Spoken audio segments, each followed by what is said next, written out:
So this is what you do the first time we're back together as a family. Vampire Book Club. Warning, this podcast, Vampire Book Club, will contain spoilers from the Vampire Diaries, the originals, and legacies. Hey everyone, welcome to my podcast. My name is Michaela. This is a Vampire Diaries universe podcast. In today's episode, I'm going to be ranking the top 10 villains in the Vampire Diaries and the originals. I did want to include legacies. I just really need to watch it again, and I haven't in a while, so I felt weird about it. Also, this was already the hardest list. I just tried to do Vampire Diaries at first, but I was like, I don't think there is enough villains to do a top 10 with just the originals. So there could have been, depending on how I did it, but I just did both these two shows for now. And it was incredibly hard. Don't forget to go ahead and give me a follow on social media. The link will be in the description below. Please don't forget to share what your favorite villains are in the comments below. Or if you agree with me or not, I respect your opinion. Like I said, this was really hard. I'm not even sure I agree with me. I keep changing my mind as I go. It was based on a few different things as far as a villain. How much I enjoyed them was one of them. How villainy they actually were.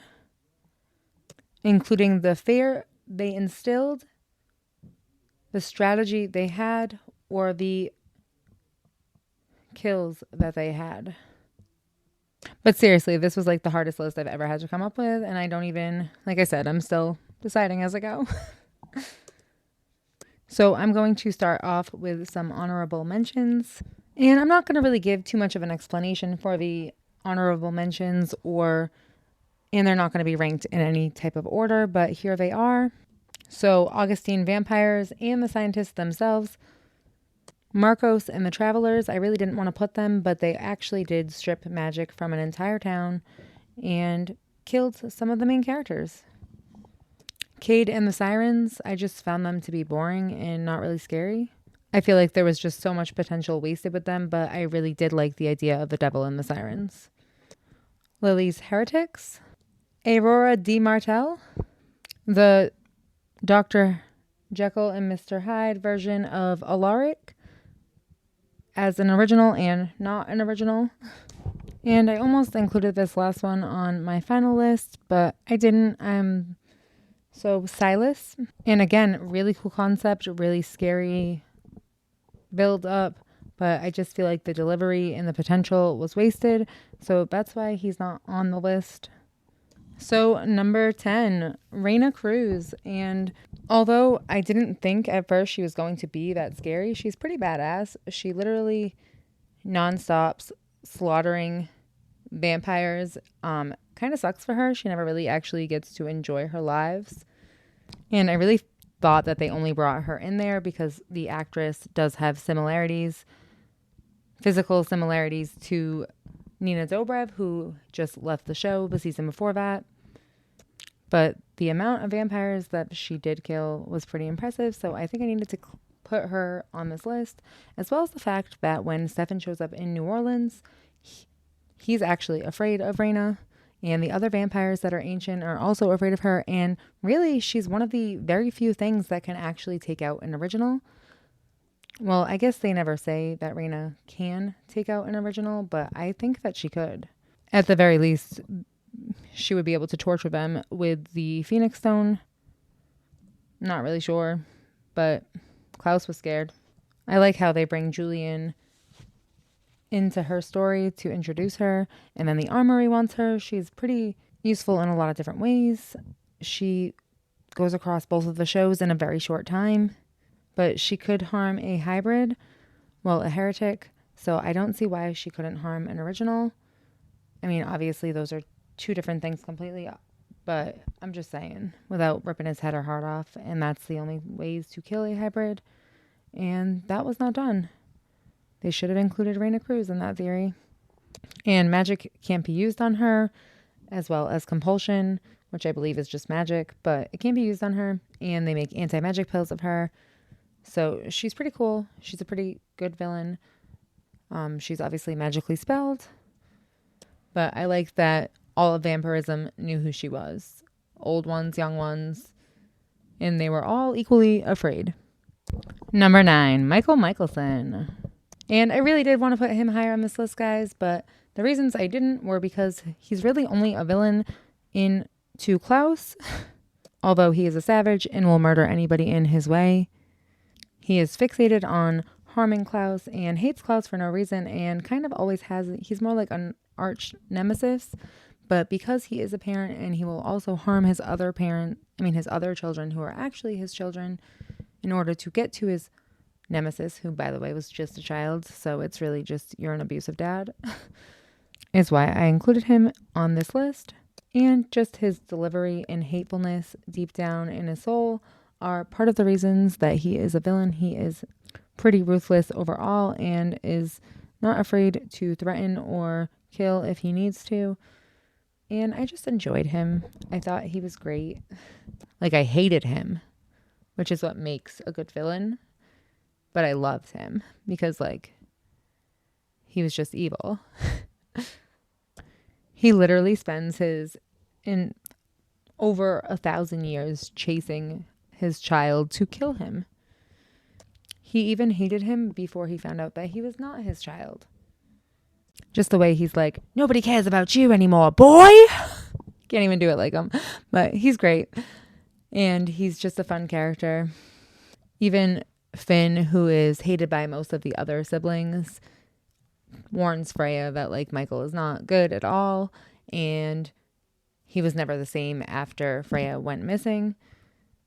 And that's saying a lot if Finn is saying it, that Michael's a horrible person. However, I do like that Michael feeds on vampires, even though I guess that makes him good. But he's the one who created vampires, which is an oxymoron. He's part of the creation process. Well, not an oxymoron, but I mean, kind of. It definitely contradicts itself. He burns down the opera house with innocent people in it just to kind of get to Klaus, and Klaus is able to break free, but he just wanted to kind of kill Marcel because he knows that that's somebody that they care about. Number 8, Inadu, or The Hollow. Honestly, I hated her, but she was a great villain. She literally killed a Michelson. I mean, technically she killed 2.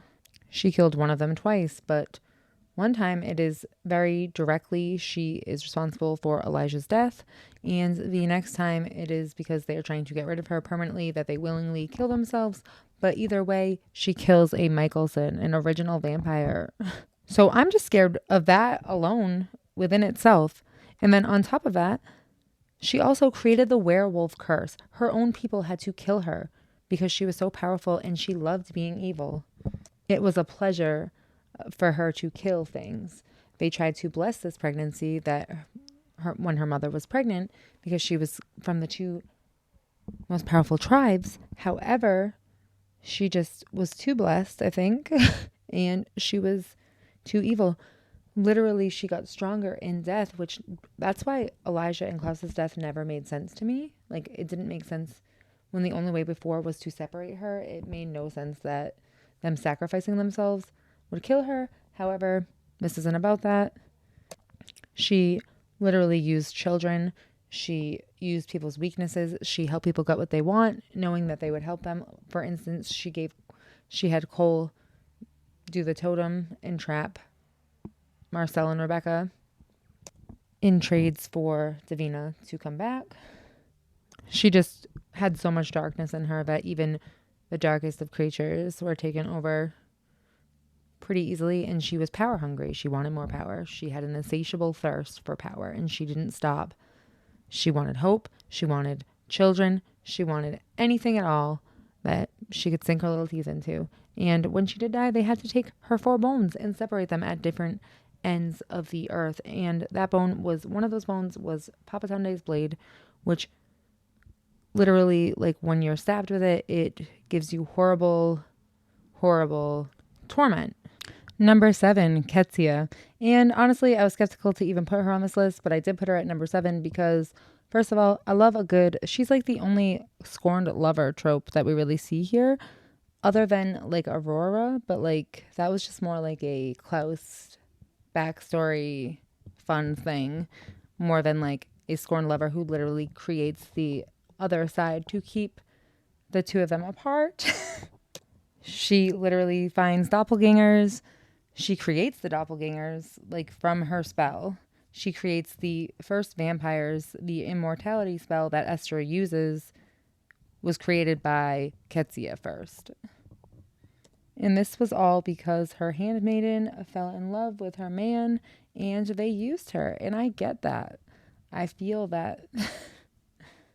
And overall, I don't think this happens in any other storyline. Like, there's little bits of like betrayal and stuff, but it's not specifically like you create a whole ghostly plane or other side for ghosts to go to, for supernaturals to go to, and an immortality spell in the first place, and then creating doppelgangers that can be killed throughout time that keep getting drawn to each other.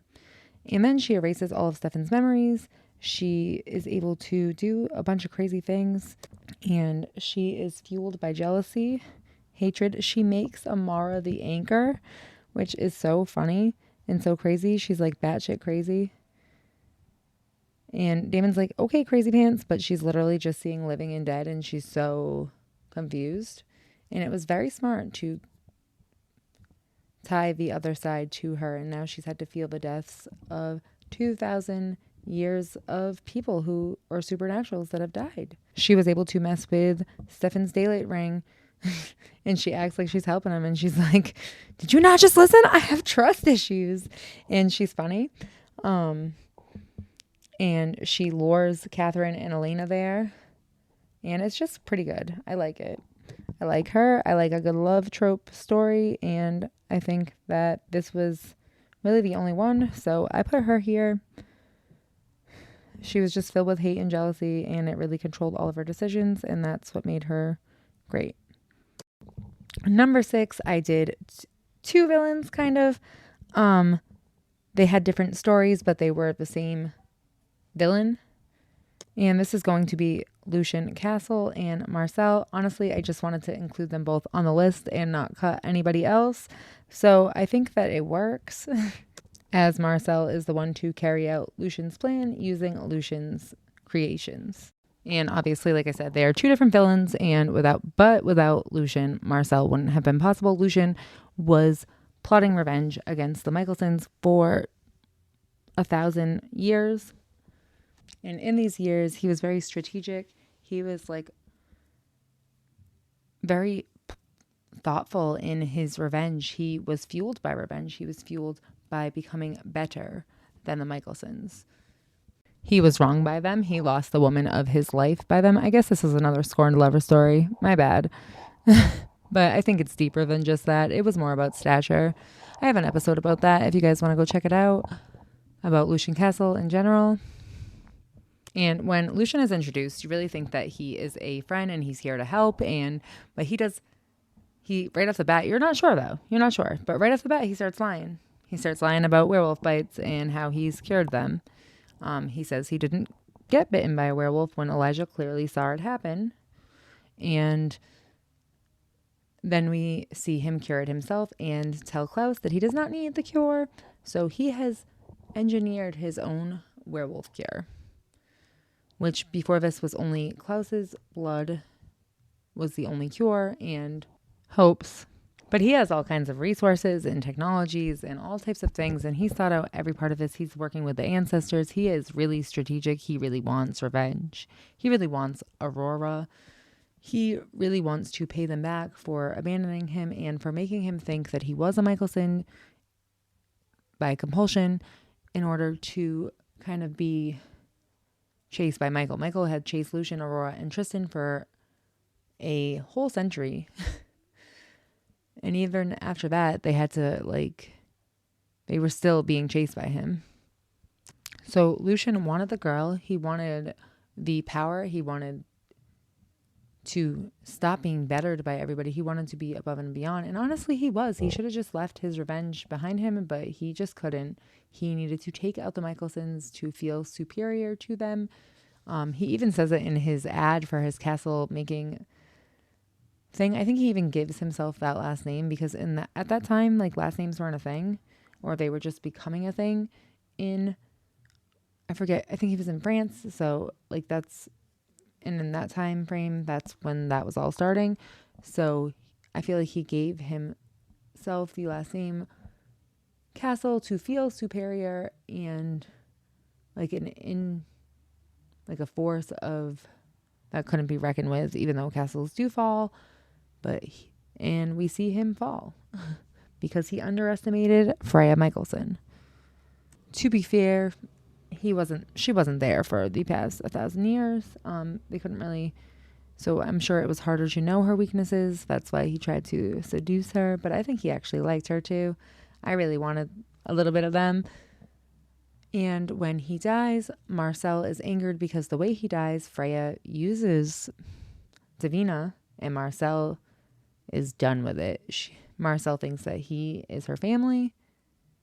I mean, he is the Michelson's family, and he gets betrayed again and again and again. In season 3, Marcel does so much for them to protect them, and he like goes undercover. He does all these things. I love this season. It's a great season. So Marcel is probably the only person that knows the Michelsons better than anybody that isn't a Michelson. And I would even say including Haley, but she's safe because she bred a Michelson, although she's really not. So although Marcel doesn't actually kill the Michelsons, he tries to, and he is very close. Again, they underestimate Freya, but Freya was not the only thing. Freya puts them in a sleeping spell, and his one weakness is love, Rebecca Michelson. He would obviously never harm Rebecca, and, you know, deep down, he does love the other Michelsons too. Klaus, Elijah even, and Cole even. But I love to see that Marcel was better than them. I love that he came out on top, and now his venom could kill them because Elijah literally rips his heart out off of a bridge, and, you know, he becomes superior than his father.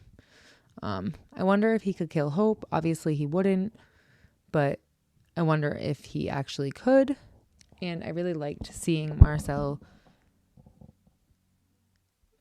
attack them and hold Klaus captive. I really enjoyed that. I really enjoyed Lucian as well. He was very charming and charismatic. He had a lot of charisma. He was a real Rizzler, as my 12-year-old would say. Jen A, your speak is crazy. I like that they both were seen as the Michelsons' friends and were able to kind of be better than them for at least some point in time, and that they both wanted vengeance for all the horrible things that they did. Nobody ever really holds the Michelsons accountable, and Lucian went to great lengths to get this serum. He went to great lengths to even create like a cure. But in the end, the stable boy did not take out the original hybrid, and only one of his true heirs, Marcel or Hope, could be the reason that Klaus Michelson died. And if it wasn't for Rebecca, Marcel would have done that, but ultimately it was his daughter. Number 5, Esther Michelson. Now, she was a savage. So Esther is first introduced to us in the Vampire Diaries. She throws a ball. She is in one of the coffins that is locked that Klaus is carrying around. It is the only coffin that is locked. She clearly has never cared about her family. She claims to care about her family, but she is probably the most selfish character, and I would say even over Klaus, that has ever existed. When she was younger, her and her sister were taken by Vikings, and they were treated horribly, and then she abandons her sister for, the Viking, Michael. And then she tries to have a child, and she can't, so she goes back to her sister for help and, sells her firstborn and every firstborn after that. Which, mother or not, that's absolutely insanity. First of all, you're not only offering one of your children up, but you're offering up your children's children. Crazy. Then she has, another 6 kids besides the one that she gave away to her sister. Her 4th child is not her husband's, and in order to keep her secret, she makes her son weak, so his werewolf side is not shown to Michael, making him the child that Michael literally tortures. She's allowed him to be tortured over and over. She doesn't say anything. She doesn't stand up for him. She just lets him hide and keeps him weak. And it's just really gross. So her final child, the 7th child that she had, dies from a werewolf attack. And in order to keep her children safe, she decides, let's create a spell that will keep them alive forever. And that creates a plague that lasts on the world for millennia. She is an all evil, powerful witch. So she creates vampirism and she quickly regrets it. However, Klaus kills her rather quickly and carries her around for 1,000 years with I don't know how he got somebody to preserve her body, but she's alive in the flesh. And eventually she comes back to life because the characters in Mystic Falls let her free, and she pretends that she's here because she wants to just be a whole family again. And she creates a ball. She uses Elena's blood and links them all together as one, knowing that Finn is going to kill himself and tries to kill his children. And she knows, I'm pretty sure she knows, even though every other vampire, that every vampire is going to die. She doesn't say that to anybody. So she's trying to take out the entire race that she created. And that is not the only time she tries to kill her own children. She comes back several times. She tries to kill her own children. She tries to kill her grandchild. She is just a fucking monster in every type of the word. Where Michael tried to kill Klaus, yeah, cool. But like Esther, she's like, babies, grandbabies, I'll trade you all. I'll kill you all, darling. She's just horrible, but she's great. She's scary. She kills. She's ruthless. She plots. She's a strategist. That's where the Michelsons get it from. They got it from their mama. When she becomes an ancestor, she literally is like, yeah, you can stay alive, Genevieve, if you kill my son's daughter, my son's newborn baby as soon as it's born. I feel bad for the originals. I feel bad for the Michelsons. Like, she abandoned Freya. She never loved any of her kids, even if she did. Even if Rebecca remembers good memories of her, I think they were all a lie. I think she was a selfish cunt from the beginning. Excuse my language, but damn, girl. Cole refers to her as Mama Dearest. I don't know. She's just not a good person. She's not a good mother.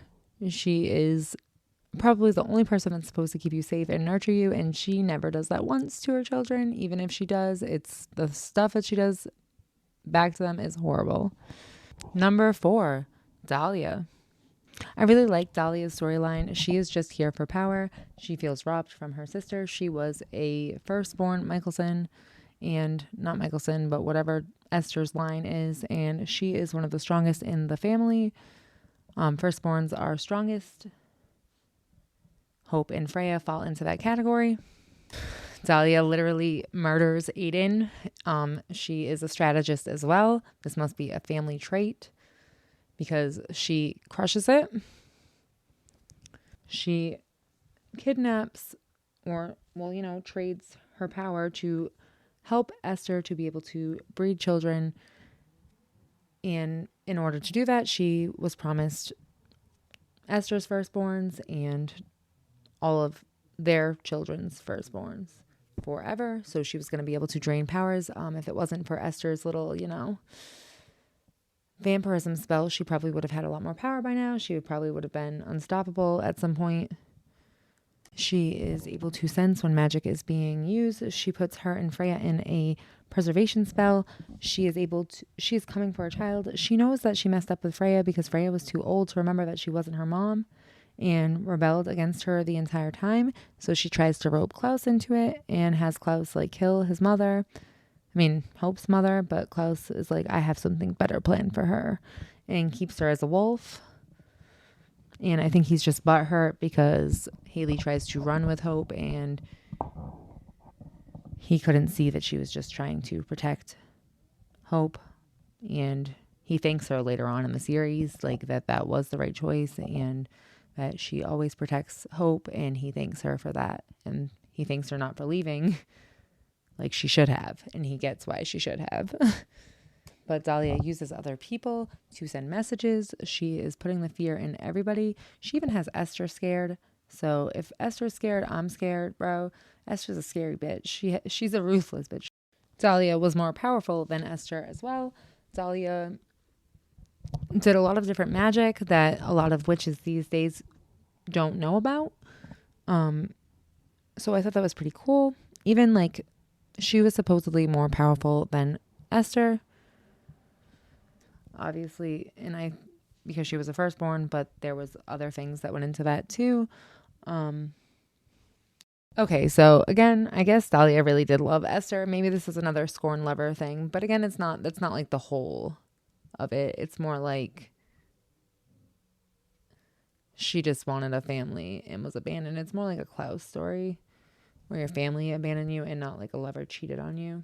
So Josephine, who was a pretty big witch, I think she might have been the regent at that point, but she could not play the violin anymore. Her hands had been damaged. She had like carpal tunnel or something going on with her hands. I don't really know what it was, but Dahlia allowed her to play music again and then used her as a message. Her head starts bleeding and Klaus kind of just throws it off because it's Dahlia channeling her. And she is anywhere at any point and you don't know when she's coming and the flowers come up. It's just, and she kills Aiden and blames it on Klaus, starts a war knowing that it will be blamed on Klaus. And she's just really good. Her delivery was great. Her role, all of it was great. She was ready to kill Freya. She didn't care. Even after raising Freya, it was really good. I enjoyed her a bunch. She's probably my favorite villain in the originals. But only because the other Michelsons become anti-heroes at that point because it's their story and not, Vampire Diaries. All right, so now I'm going to get down to the top 3, and I'm going to say this because this was so hard to rank them. I knew who they were going to be. They are my favorites. They are a lot of people's favorites, I would assume. I see that a lot of people name them as their favorites. The order of them was really, really difficult, so here we go. Number 3, Katherine Pierce, aka Katerina Petrova. She was just a girl in a village doing all right. And then, she became a vampire overnight. Sorry. Sophia the First just popped into my head. She had a baby out of wedlock and her family exiled her. And I think that she still wasn't even a villain at this point, but then she was a doppelganger. She was a traveler. And then Mr. Klaus Michelson found out about her existence and was trying to kill her. And she said, "You are not using me in some fucking sacrifice. I'm going to become one of you." And sacrifices herself, turns herself into a vampire so she can't be used as a human sacrifice and gets to live as a vampire. She stays on the run from him for 500 years. And even though he probably wasn't actually chasing her, she was always 20 steps ahead of everybody. She lived her life. She had fun. She was probably the best strategist out of all the named strategists above, including Lucian and Esther and Dahlia, and even Klaus. I think she is a top tier strategist.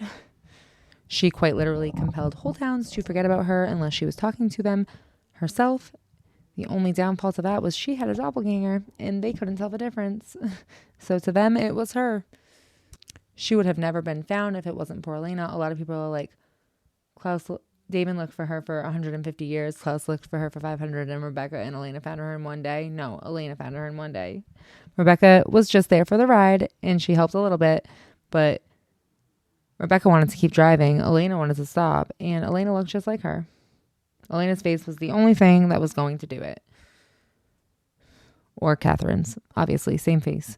She wraps men around her finger. We both know, she says, I can rip you to shreds and do my nails at the same time. She is confident and cocky. She knows everything about everyone around her. She knows the next move that she needs to make and how to make it. And she knows 20 steps ahead of that. She is like she should play chess. She should win some tournaments or something, but that's beneath her, honestly. Not saying that there's anything wrong with chess, but I like chess. Suck at it, but I like it. She's just great. She's a survivor. She's Katherine Pierce. She's a survivor. She even comes back from the dead. You cannot hold her down. She does not die. She comes back from hell. She gets out. She gets Stefan to come with her. She's like, I know how I can get you to be my forever. She pretends that she's in a tomb for 150 years. She has both Damon, Stefan, Mason. Every man in Mystic Falls is like pretty much wrapped around her finger at some point throughout the decades, throughout the centuries. She is just, she will play anybody, even if you are her friend, even if you trust her. She will use you if it's you or her. She does not care. And she's just great. And number 2, I really wanted to put him at number 1, but I just could not. Niklaus Michelson. Klaus was treated differently than the rest of his siblings. And, you know, even when he found out that his other siblings loved him anyways, as a child and even as an adult, even if they hated him after all the things that he's done, they all still loved him on some level. But he was definitely never loved by his parents. And even if he was, they weren't allowed, his real father wasn't allowed to show him love. His fake father hated him because his mother made him weak. And his father valued strength immensely. He was a beast. He was an abomination.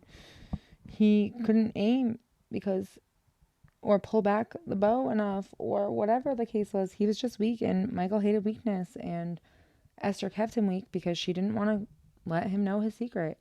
And Michael is the reason there was a feud between werewolves and vampires in the first place. Because he killed Klaus's real father the moment he found out that Esther cheated on him. Klaus never really knew who he was. He was a control freak because he never really knew his sense in the world. That's why he liked painting and creativity and all of that kind of things. And all of those kind of things, because he really didn't feel like he belonged with his father in the way that they did things. He felt more drawn to the wolves because he was a wolf. And the wolf side in him actually makes him the strongest original vampire because he's actually an original hybrid. And his siblings have a weakness that he does not have because of his werewolf side. The daggers, the silver, does not affect him because in this lore, werewolves are immune to silver. It doesn't hurt them. It doesn't do anything. But they are completely immune to it. He just never felt like he had a sense in the world. He even says it to Haley before they conceive Hope, that art has always given him that. He's had control. Every choice was his, the canvas, the color, the everything. But he was always frightened as a child. And I'm sure that's like a lot to live with.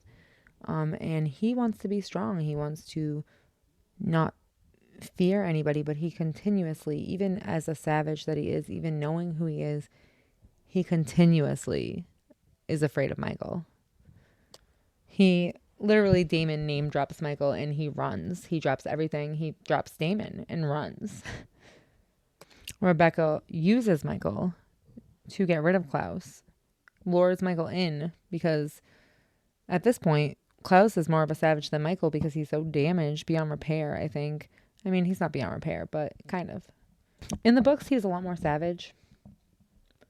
But in the show, he has emotion. We first see him really care for Caroline. I mean, we do know that he cares about his family and that is his weakness, but it's all about his power and his whatever. And he knows that Elijah isn't going to kill him. He only scares Elijah with saying that he dropped them in the ocean and they're never going to be found. The sharks probably got him and stuff because he's afraid of Michael. So all of this is led by fear. He is very paranoid. And I think even when he becomes a vampire, he's not sure if he can love himself. Like if he's capable of love.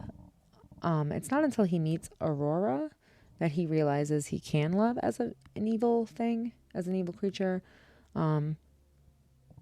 Because he even kills his own mother, and I think he carries around guilt with that at first. I think he gets over it eventually. He kills everybody. He's pretty savage. He doesn't care. He literally daggers his siblings for whatever fucking reason he wants. The one time he staggered, he cries like a baby. But honestly, he was talked up a lot, and his delivery was just great. He's hilarious. He's comical. He is sexy. He does it all. He's great. And he is powerful, and he knows it. He is the immortal. He can't be killed. And he doesn't care. He uses that to his advantage. He does that to Marcel. He does that to his siblings. He will hurt you if he feels like he needs to protect himself, whether he loves you or not. He and his family are some of the most powerful vampires. They are obviously the first vampires, and they created every other vampire. And a lot of other vampires are afraid of them, knowing that Klaus is the most ruthless of them all. Even Rose is like, Elijah is the Easter Bunny compared to Klaus. Although I think that's really in reverse. You just never know what you're going to get with Elijah. But he's not a villain. He doesn't like actively try to seek out harm. He just tries to save his brother. Can't call you a villain. You literally died because you didn't want to be alone. Sorry, my dude. I love you though. I really do. And in some extent, he was like a villain, but you know, not like Klaus or Katherine or any of the other villains on this list. But I love how cocky and confident that Klaus is. I love that he makes hybrids. I love that he's just like got this cool ability from the beginning that he's the only vampire to be able to actually procreate. I mean, obviously Caroline does, but I do love that their daughters grew up together as siblings if they couldn't actually be siblings. In my eyes, Caroline's their mother, Klaus is their father, all three of them, but whatever. Anyways, he's the only vampire that can actually procreate and not just use his body as a holding cell for babies. And like I said, his name is known everywhere. He's feared by many. He is cocky enough to know that he is strong, and he uses it to his advantage. And when he is in trouble, he doesn't hide. He disappears. He is just probably one of my favorite characters in the entire series. Number 1, Malachi Parker. Who names a kid Malachi? It's like they wanted me to be evil. So Malachi or Kai Parker is probably the best villain. And the reason I put him at number 1, although his story, he had a childhood where he was treated differently than the rest of his siblings, and he didn't know what he was. He was not really allowed to be who he was. He was similar to Klaus. However, Klaus just daggered his siblings. Kai literally slaughters them. In his family, the coven leader does not treat his family like a family. Coven comes first. His father is the coven leader. His father had to merge with his twin to become the coven leader. And they literally quite literally absorb each other. One of them dies. Kind of like, they can do this in utero. This happens with twins. But they quite literally take this to the next level. And as adults at 22, they merge. Kai doesn't feel emotions. He doesn't care. He doesn't even know what crying is. He's like, water fell from my face when he merges with Luke. Because Luke has emotion, and Luke loves Liv more than anybody. And when he's about to kill Liv, he feels tears or something. And he's like, what was that? He's funny. He's reckless. He stabs Bonnie and leaves her. And Bonnie gets him back. But that backfires on Bonbon because he finds creatures like him that turn him into a vampire, and he's literally able to siphon his own magic because he was not born with magic. He felt like an abomination growing up, and his coven or family treated him that way, or at least it was perceived by him that he was treated differently. He always felt inferior to Josette, his twin, because she was Glenda the Good Witch and had magic, where he did not have his own magic. He had to siphon it from other sources. He was tricked by his twin sister after he went on a killing spree and almost killed his 2 youngest siblings and killed 4 of the ones in the middle. And only Joe, Liv, and Luke were left. And obviously Kai. So she pretends to merge with him. But they send him to a prison world where they meet Bonnie and Damon. Sheila Bennett helped with this, and they all know Sheila Bennett. So, you know, he's also like unkillable. And he also comes back from the dead with Katherine. And I like the fact that he's like the baddest bitch of all. And Damon's like, don't say it. Don't you dare say it. Katherine Pierce. So he respects Katherine. Even though I put him higher on this list, he she at least has feelings. She loves Stefan. She loves herself. Kai's just like, I don't give a fuck. I'll kill babies. I'll kill my family. I'll kill your family. I'll kill you just for fun. This is hilarious. I also just love that every single line, or like a lot of his references at least, are a 90s reference because he was stuck in this prison world for so long. So that's his life. And I genuinely love that because I grew up in the 90s. His sister on her wedding day, right before she says her vows, or as she's saying her vows, right before she says death do us part. He didn't do it at that because he thought it would be too fitting. He kills his entire coven by sacrificing himself, the leader, turning himself into a vampire. He tried to kill his sister's twins, but the coven was one step ahead and put those babies that she was pregnant with on her wedding day into Caroline's indestructible body. And he even comes back and tries to kill them a couple of times in both the Vampire Diaries and in Legacies. Finally, Alaric puts an end to him. He was trapped in another prison world for a bit. So he's just been there. But that is my villain list, and I hope you guys enjoyed it. Let me know what you think. How would you have ranked them? I hope to see you guys soon. I don't know if I'm going to be making an episode next week. I've had a lot going on, but we'll see. Let me know if you guys have any new episode ideas for me. But thanks so much for being here. Bye.